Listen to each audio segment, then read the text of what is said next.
I'll introduce you quickly. Okay. Hello, everyone. Thank you so much for coming. We're really excited to have Lynda Cohen Loigman here to talk about her book, The Love Elixir of Augusta Stern.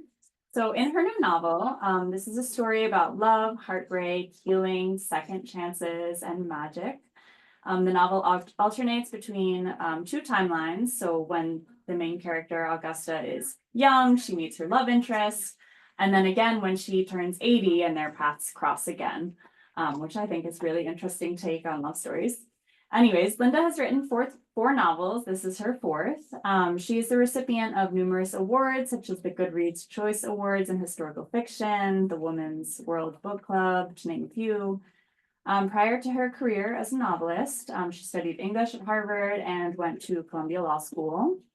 In addition to The Love Elixir of Augusta Stern, her previous titles, The Wartime Sisters and The Matchmaker's Gift, are available for purchase at the register upstairs. We'll have some time afterwards, after Lynda shares with you, we'll have some time for a Q&A, and then she is here happy to sign books. So let's give her a round of applause. I'll try to signal you around. Okay, all right, we'll be quick, okay. Hi, everyone. Thank you so much for coming. Yes, this is my fourth novel. If you look at the tagline of this novel, which the marketing people put together at the publisher, it says, "It's never too late for new beginnings," which I think is funny because that's sort of my whole career as a writer. So I'm going to talk about this book, but I'll just give you like a little background on me. As you heard, I went to law school. I did not start out as a writer. So this writing is like my new beginning, and it's great because being a lawyer was never the thing that I loved to do. I thought about my first book when my daughter was 6 months old, and I kind of told that story to my friends. I told it to Leslie. I was thinking about that story for many, many years before I ever kind of got the courage to write it down, and I finally did.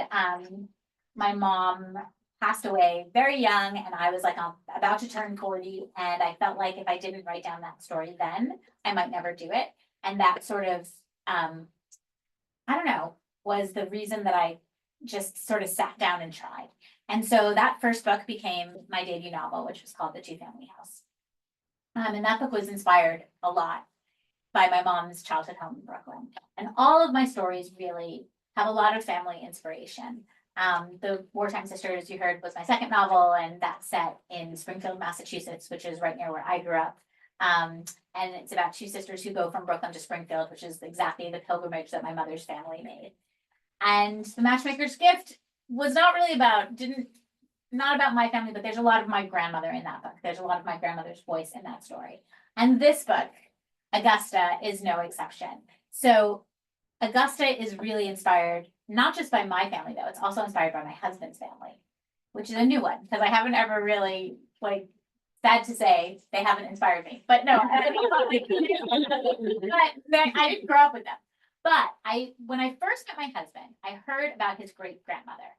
She was a pharmacist, and she graduated from Fordham's School of Pharmacy in 1921. And her nickname was Goldie, but I did not know that was her nickname. I thought it was just her name. I had always heard her referred to as Goldie. And it was not, I'm going to talk about my research also in a little bit, but it was not until I went and looked back at Fordham's records to try to find out, because I didn't really, they told me she graduated and then it was 1921, but was I really sure? I was not. And I kind of wanted to know how many women were in her class. Very few, she was one of 5. But I went back and researched, and there I found out that her actual given name was Augusta. So Goldie was a nickname for her. And if you read this book, you'll know that Augusta's nickname in this story is Goldie. This book was also inspired by my dad. So when I went to write my fourth book, I had finished The Matchmaker's Gift, which was a little bit of a departure for me because I write historical fiction, but The Matchmaker's Gift had a little bit of magical realism in it. And after I did that, I wanted to do it again. I got so many lovely messages from readers saying that book just brought them so much joy. And it's probably a terrible thing to admit, but before that, I never really thought about wanting to make readers feel joyful or feel a certain way. I knew that I wanted to write stories. There were things that I wanted to express to readers. There were themes I wanted them to come away with. There were things that I wanted to say, but I wasn't really thinking about the way it was making the reader feel. And after that book, I thought I would like to do that again, because let's face it, it has been a rough road with COVID and all the things, it has not been like the easiest time for all of us. And I just felt like instead of going back to like writing another sort of serious story like the Two Family House, I wanted to write another uplifting story. So I was thinking about that. And when I thought about magical realism, I had this idea, the pharmacist story was in my head for a long time. But it was really not, it wasn't a story. It was only the setting, really. It was the pharmacy setting, this 1920s pharmacy setting, which is so rich and so ripe for using magical realism, because you have the prescription room with the bottles of chemicals and all kinds of things. You have the soda counter with people sitting and sipping their ice cream sodas and all those kinds of things, and the makeup counter. It just was a perfect setting. But a setting alone can never make a story. You need the characters, you need the plot, you need the conflict, you need all these other things. So I was kind of thinking along those lines. I had the setting in my head. And at the same time, I was really busy because my dad, this was the summer of 2021. So we had all like just been vaccinated. Remember, like in June of 2021, when we thought we were going to be vaccinated once and no one would ever have COVID again. And we were really like feeling it was a hopeful time. But my dad at that time took a bad fall. He got sick that summer, and we realized he could not live at home by himself. So we took the summer to sort of take stock. And at the end of the summer, my brother and I decided that we would go and look at assisted living centers with him. So that's what we did. And that summer, the end of that summer, I moved him. And that was a really humbling and stressful and emotional experience. And the main thing that kind of saved us all was the fact that he had all of these new neighbors that he was living with. And he was a very social guy, my dad. He loved being around other people. He loved to be where the action was. He liked to be where the gossip was. And my dad, because my mom died so young, as I mentioned before, my dad had 15 years to date. And he dated a lot. And he was always looking for love. Like he had 3 maybe long-term girlfriends, but my father literally, truly, up until the day he died, was looking for love. He had a walker and an enlarged prostate, and that did not keep him from, looking around. And so he would sit in the lobby of this place, right outside the dining room. And that area was like a middle school cafeteria, and people were flirting and people were talking, and there were all kinds of crazy conversations going on. There was a guy, I called him the 100-year-old man. He turned 100 the day before I first met him. And he, told me all about his wife, who had died 6 months before, and she had been like 97, and they had been married for, I don't even know how many years. I mean, like almost 70 years. And he said it wasn't enough. It was too soon. And when I sat there, I realized like age never changes. It can change a lot of things, but it does not change who we are at our core. And that was where the voices of Augusta and Irving came to me for this story. That was where I felt like, I think there could be a story. And I thought to myself, well, what if when my dad moved in here, one of those ex-girlfriends was here? Like one of the ones that he had a bad end with, like one of those, women. And the story sort of evolved from there. So just like a quick recap, when the story opens, Augusta's about to turn 80 years old. And she's been lying about her age for years. She's a pharmacist. She grew up over a pharmacy. Her father was a beloved, figure in the neighborhood. And the whole lying about the age thing was what my husband's great grandmother did. They used to use whiteout and doctor her pharmacy license. My father-in-law did this for her many times. So she, like Augusta, had her own store.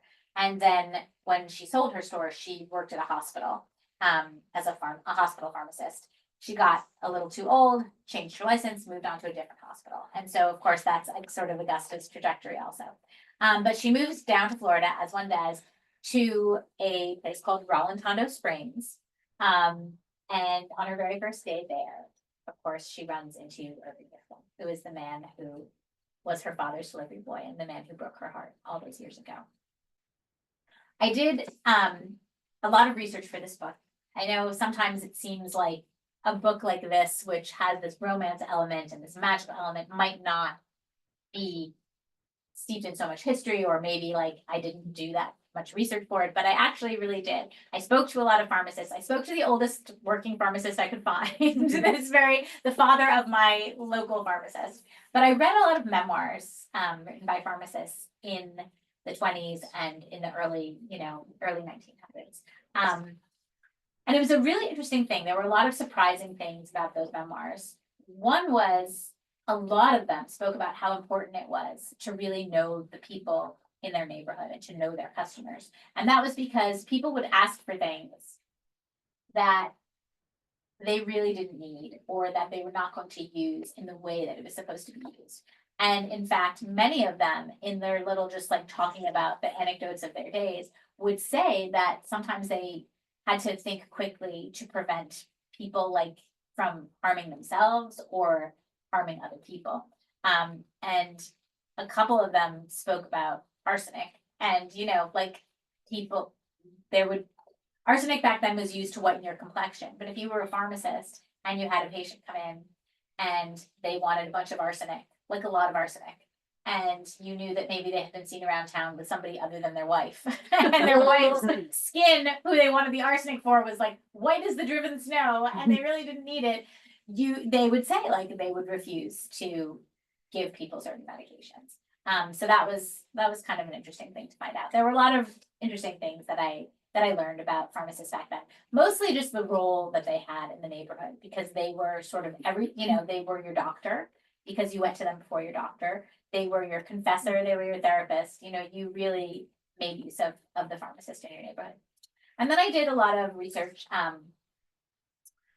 on Brooklyn at that time period, but also kind of, Aunt Esther is a character in the story who comes to stay with Augusta's family. And it's not a spoiler to say that Augusta's mother dies very early on in the story. So Aunt Esther comes to stay with them, and she's an old world healer.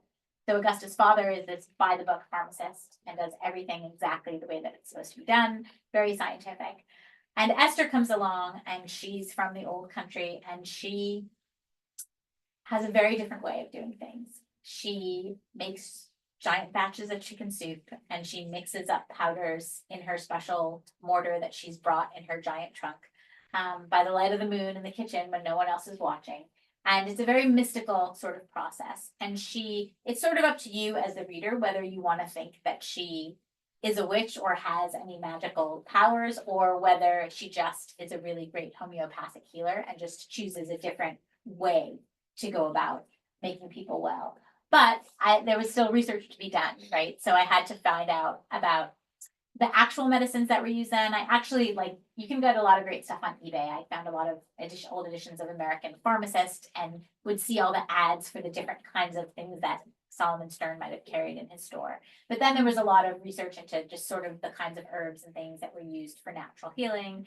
And then research on folklore and myth and Jewish love magic and just the sorts of things that I don't know, were written about. There's a really interesting herb that I found out about, a magical herb that's not real.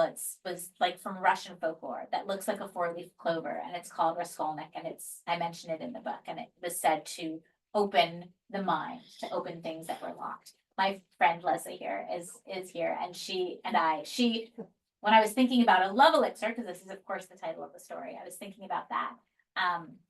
And we were having a discussion on the beach one day, and I was saying, it can't be an actual love potion, right? It can't be something in this book that someone's gonna drink and someone else is gonna, it's gonna make someone fall in love. It's sort of like roofing someone. Like I can't roofie a person in my story. That would be bad. And I wanted there to be free will. And we were just sort of discussing like, what would this magical elixir do?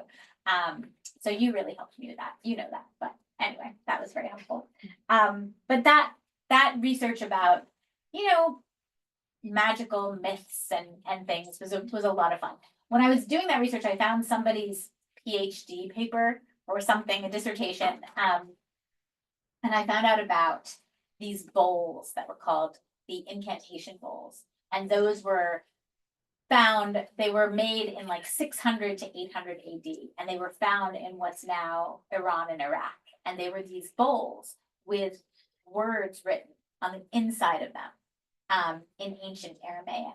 And they were found underneath people's homes, and they were there to protect people. The words on the inside of the bowls were different sort of blessings or prayers to just keep people safe, to keep people healthy, to protect them from any bad spirits.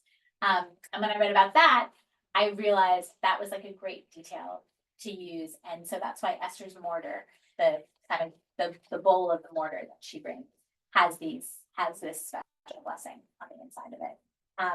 Which is, I don't know, was a fun sort of detail to put in. People have asked me, and we can do questions later about some of the interesting like things that I found out in my research that I didn't get into the book. And one of those was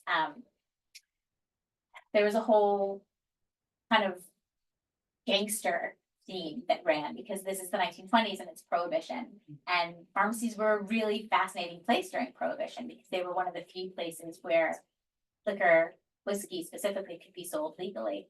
You could get a prescription for a pint of whiskey every 10 days for medicinal purposes. And so it was ripe for gangster. Gangsters were wanting to come in. A lot of gangsters set up fake pharmacies.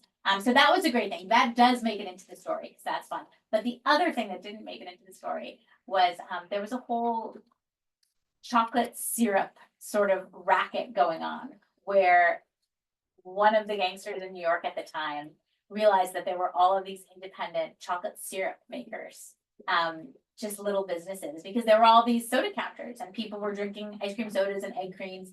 And he got this bright idea that he would charge protection money for people and have a whole, like a conglomerate of chocolate syrup, and you had to pay him money. And when some people refused to, and people were killed over chocolate syrup in New York in the 1920s, which is just a really fun detail. And I kind of want to write a whole book about the chocolate syrup mobsters, but I don't think I'm going to. Like, it would be a really, really fun idea.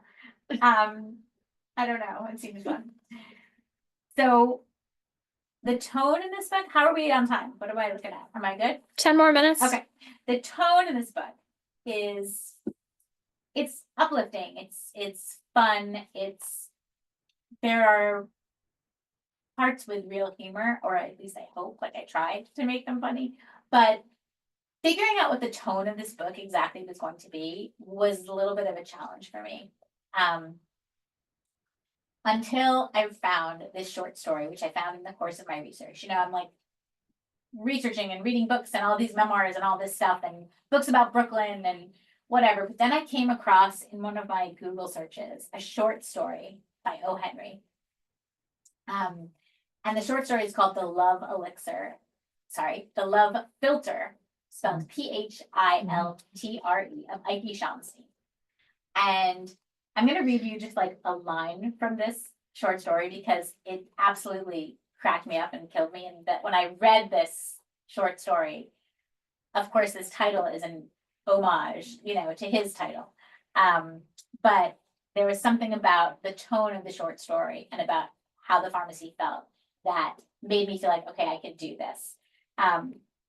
This is like the opening line. It says, "The Blue Light Drugstore is downtown between the Bowery and First Avenue, where the distance between the two streets is the shortest. The blue light does not consider that pharmacy is a thing of bric-a-brac, scent, and ice cream soda.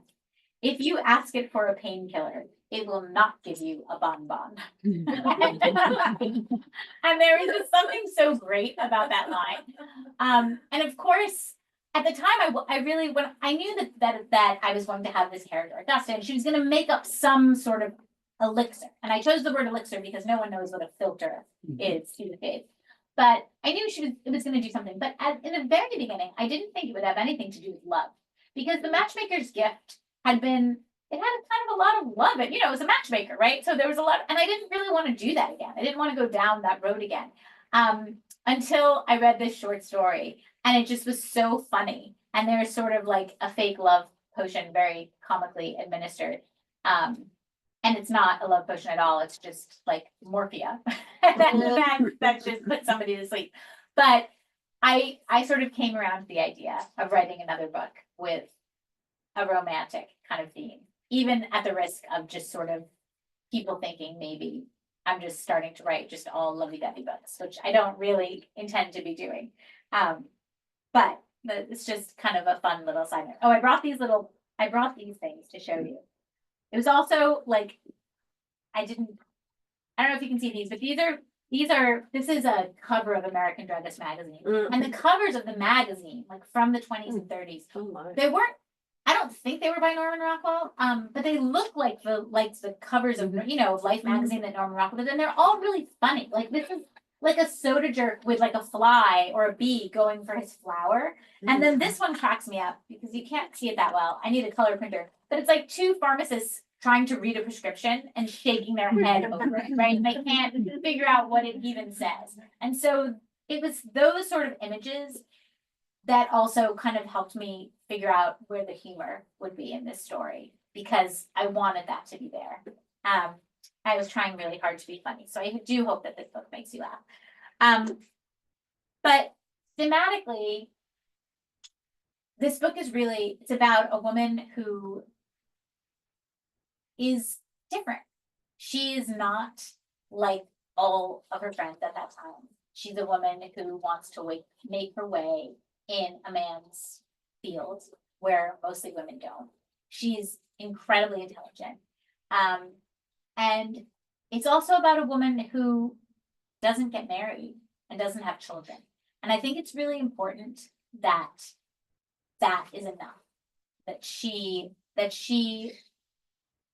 isn't, that we don't need anything else from her, because she's amazing just as she is. One of the things that her Aunt Esther does when she heals people that's so important is that when Esther heals people, she really sees them. And I think being seen is a big theme in this story. Solomon Stern, Augusta's father, is a great pharmacist. And it's not that he's not compassionate, but he takes the medicine only up to a point. And then if it doesn't work, or if the doctors that he consults just say there's nothing else we can do, then he's done. But Esther's never done. But when she sees someone, she sees their pain. She sees what they're really feeling. And I think that's just an incredibly important thing. For women, there have been so many articles written about how, when women go to the doctor, doctors don't take women as seriously as they take them. I know that this has happened to me. I had like a terrible case of vertigo many years ago, and like the ENT who I saw 3 or 4 times just kept telling me to drink more water and that I would be fine. And I'm like, but I was probably stressed. And then until I found a doctor who actually figured out what was wrong with me and gave me the right medicine, that was a terrible feeling. And I think that happens a lot. So I think Augusta learns from Esther to see the people to really see the people that she's healing. But also it's about being seen by someone else, not just for that, because Irving really sees Augusta and he loves her in a way that no one else does. He sees her ambition and appreciates that and tells her father about that. He sees her intelligence. He knows that the most beautiful thing about Augusta really is her mind. And I just think that's just a beautiful thing. I think it's also when I was, moving my dad and just spending a lot of time with very old people, I think it's important to remember also, like, a lot of times we don't see people when they get to a certain age. We forget that they are still important, and we forget that they still have all the same feelings that we have, and we don't really see them. So I think all of those examples were sort of in my head when I was writing this novel. And so I would also just say, as a writer, I mean, we want to be seen. Like, it's a very narcissistic job, I guess. We write words and we think someone's going to read them. I mean, I never used to think anyone would read my words, but now I want people to read them. I want people to see them. And so I think that just having you guys here, I just want to thank you for coming, because it's just a very special thing that anyone would ever come to see me talk about anything at all. So I really appreciate you for being here and reading this book and seeing these characters. And it just means just so much to me. So, thanks. And I'm going to take questions from whoever.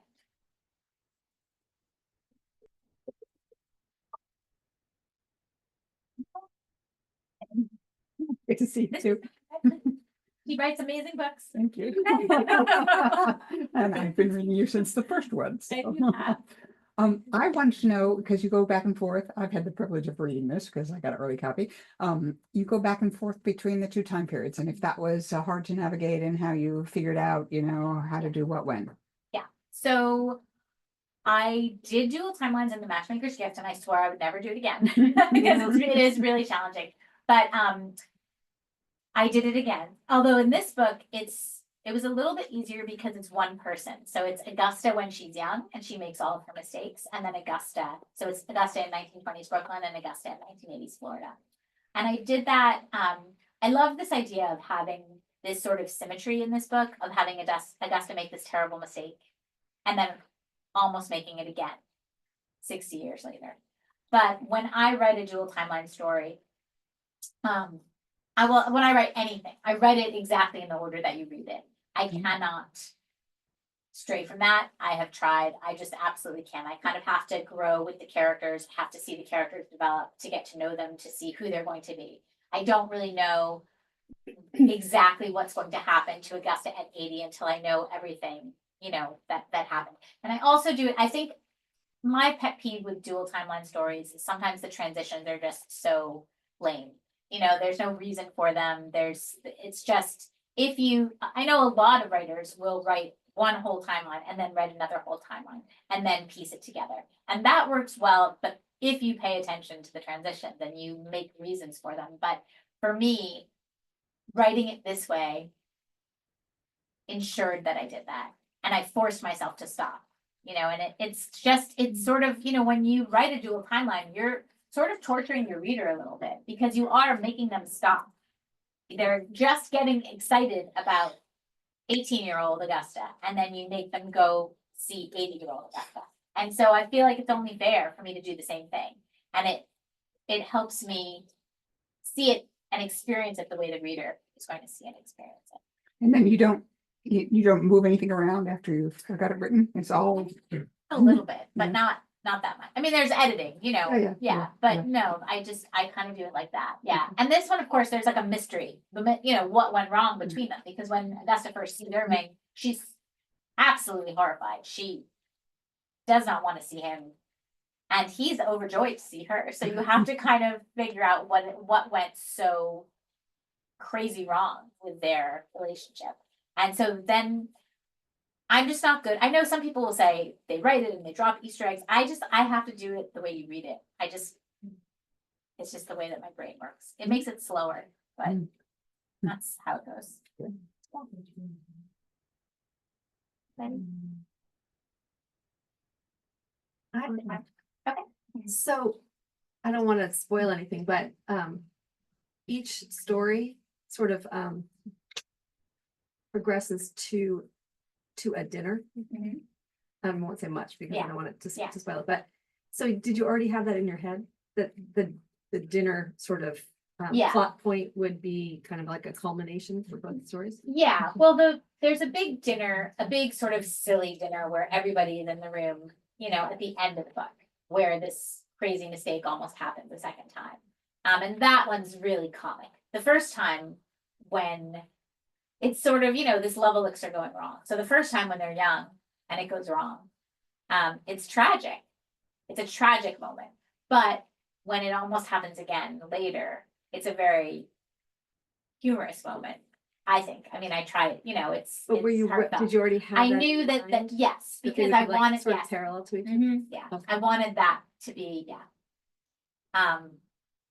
I knew for sure that was how it was going to end. I knew that something similar to that would happen in the earlier timeline. I wasn't as set on exactly how that was going to unfold, but I for sure knew the end.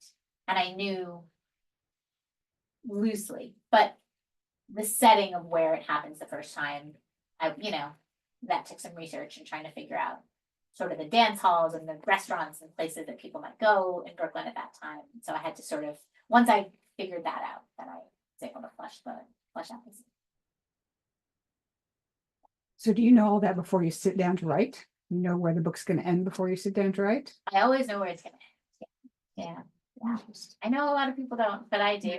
Yeah, I know where it's gonna end, and I always know kind of like the big dramatic scenes. The big, like, what are the big scenes that I'm writing towards? And how do you get there? I mean, how do you get all that Yeah. without putting words on the page? Do I you think outline? Or I you... sit around and think for a long time. That's why I'm so slow. I don't really outline, but I make lists. I just make lists of things.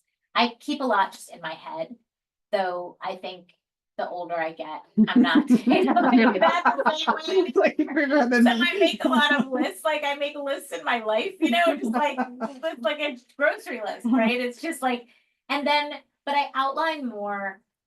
When I actually do start to outline is when I'm halfway through the book. Because then I know, I really know what's going to happen. But I have a limited time to make it happen. I have only however many pages, right? And then when I have 50 pages left, I have a very specific list or outline or whatever you want to call it. But in the beginning, I don't really have one at all. And it gets more so as I go on. So that's kind of. So Yeah. do you end up having to go back and like edit the first part of the book when you're kind of feeling your way along? Like, or I just take a really long time to write the first 50 pages are absolute agony. And I keep like erasing them. It's like, it's terrible. It's terrible, terrible, terrible until I feel like it's like writing the first 50 pages is me.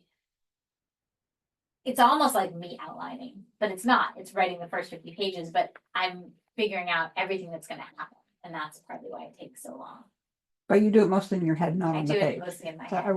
Yeah. Alison McDermott once said that she writes about 300 pages to get her first 50. Yeah. So Yeah. it's, Yeah. so I think it's hard to start. When Yeah, people it's do it really, different ways. Yeah, it's really hard to start. Interesting. Yeah.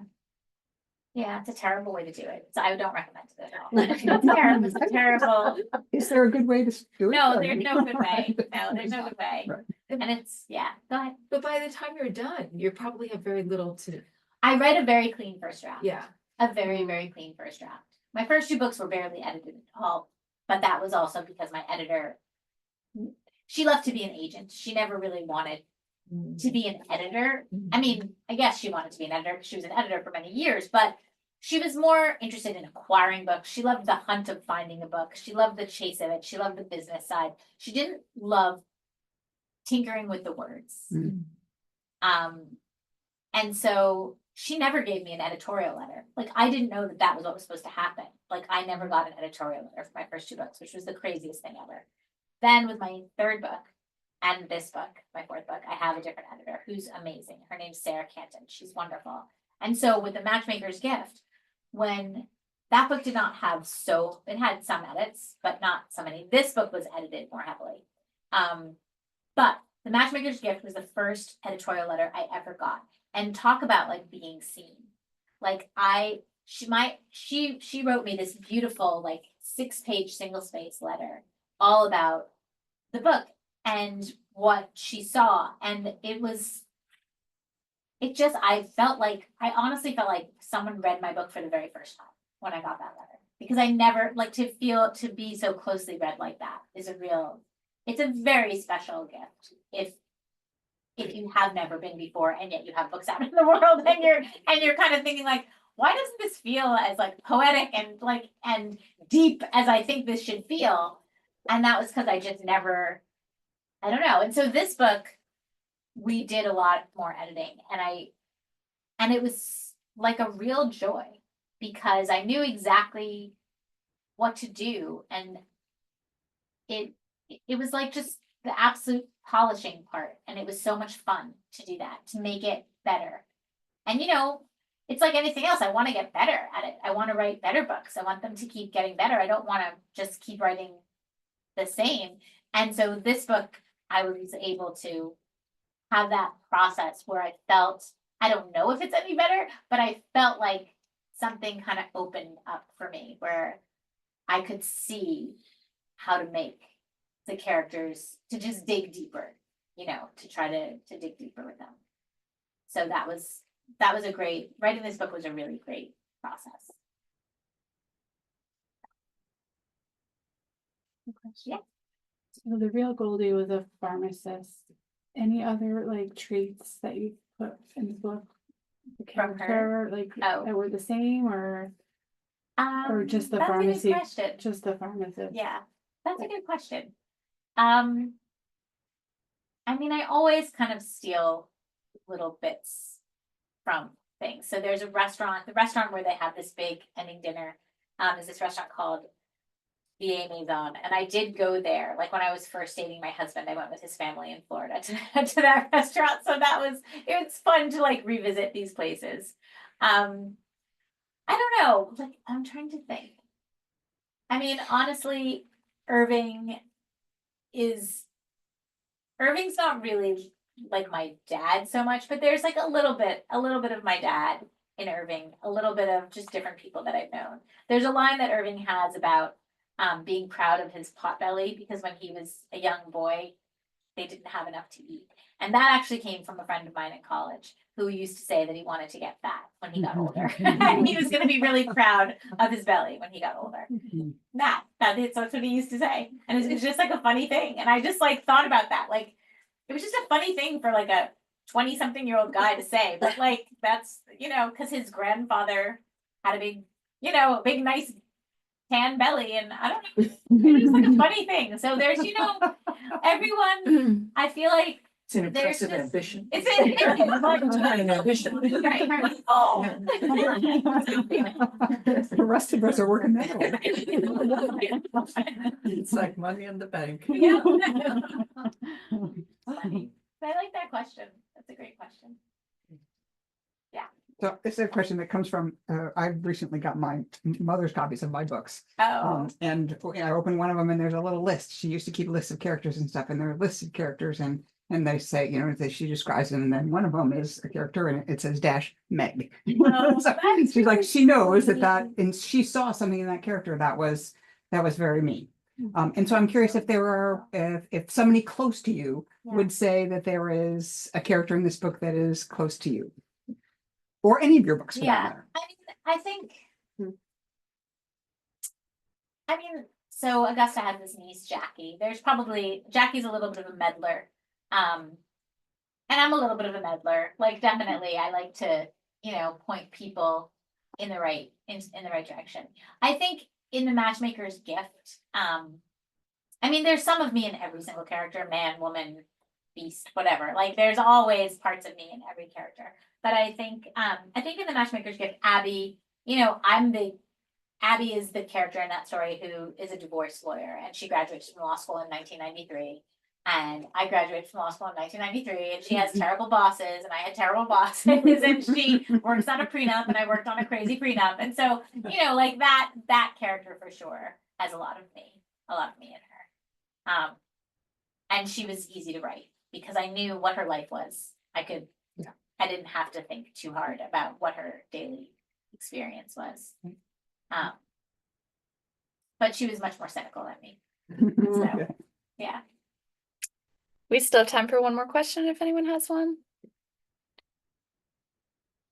What is a pharmacist's memoir? Oh, How can there be yeah. pharmacists' memoirs? Oh, they wrote like they Really? were, memoirs. Yeah, well, there's a great one that was like so there was one, what was it called? I don't remember the names of it now. There was one that was like a compilation of different memoirs. that's called Drugstore Memories, and it has different like vignettes from all different like men and women pharmacists. But there was one that I got from the University of Michigan, like their research library. This guy wrote like his, I don't know, it wasn't a formal book, it was just like a whole thing that he sort of self-published or wrote for himself.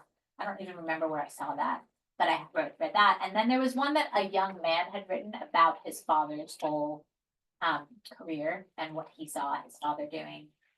So people write, there's a lot. Yeah. I haven't Yeah. read the book, but you've kind of danced around this idea that that the medicines don't really cure people.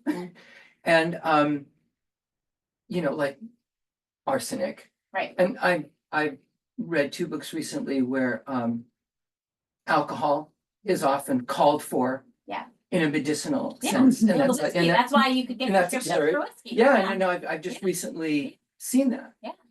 And it makes me think of the placebo effect, and I don't mean that in Yeah. any No, I get negative it, way at yeah. all. Yeah. Because in older societies, there'd be like the laying on of hands, Right. or there'd be all kinds of things that we simply don't associate with medicine in any way, shape, or form. But people can come away feeling Yeah. that they were healed. Mhm. And Yeah. it almost strikes me that the pharmacy of even in the early 20th century was basically, like you said, seeing people and knowing someone Right. and feeling like Yeah. someone cares about you. Right. Yeah. When the medicine itself, hopefully it won't kill you. I mean, hopefully, because this is Yeah. like, we don't really know Right. what this Right. does. Well, they did know a lot about a lot of different kinds of drugs. I read some books about like the different kinds of drugs that they found out about, and like you know, that they did have a lot of knowledge. And there's a lot of cocaine. Cocaine was Yeah, prescribed right. a lot for a Coca-Cola. lot of things. No, but like cocaine would be in eye drops if it's in your eye. It would be given, as a tonic to give you more energy. Like Yep. there was a lot of cocaine, and cocaine it's not a placebo. It actually Right, no, it does something. No, it does. It may not kill you. But when Esther, all of Esther's herbs like have real properties, and they're anti-inflammatory. Whatever she's using for real reasons. But I also put other things in there, like she believes in the evil eye, so there's someone that she heals, and she gives her real things to do. Yep. Because this woman wants to get pregnant, she's not getting pregnant, and she tells her very practical things like your husband should stop traveling so much. Like, he cannot go away That for might 3 be, months, yeah. right? Like that's one thing. But she gives her medicines and things that people would still give you today if you were having problems. But she also says the woman's husband is traveling because he is a shoe salesman, and as a result, this woman has the most beautiful shoes in the neighborhood. She wears very fine, beautiful patent shoes with different. And she says, take off your shoes, put on these old boots, because people are jealous and we don't know what could be unleashed. The evil eye could be unleashed. And I want you to take off your shoes, and I don't want you to wear these shoes. And she does. And that's the thing, like in the whole book, like, is that a placebo effect? Is that folklore? Is that magic? It's a different is it just conception what of is it? medicine. It's Yeah. not Yeah. medicine as we Right. use the word Right. anymore, but it's still It's medicine. something else. Yeah. So 100%. The pharmacies in Germany, where I'm from, they're still more leaning in the old direction of homeopathy. For example, if you are unsure about the mushrooms that you're collecting, Right. don't just take them home and think, well, I think they look exactly like the ones in the book. You take them to a pharmacy That's interesting. and they give you the okay. Right. So that's something that I have never encountered over here. Yeah. Yeah. Wow. The other thing is, I remember I grew up after the war. So I'm the oldest person here, okay? There was very little in the way of medication available. And so people resorted back to the old homeopathic recipes they had. Yeah. One of the things that this daughter of mine here, when she was crying excessively as a child. Was really rare because she was very considerate already. I would call my mother in Germany and she said, penalty. Yeah. That was it, penalty. Yeah. I said, this is old stuff. No, we've got to call our old time pediatrician. He would say, just walk her around and maybe she needs to burp or whatever it was. Many years later, I found many people telling me penalty is the answer Yeah. to this or that. Yeah. And I said, Mom, maybe you were right. Yeah. So I do keep fennel. That's Is it curing like with like, somehow matching different Yeah. elements together in order to create a balance? Yeah. Yeah. 100%. We're out of time for questions. Thank you so much.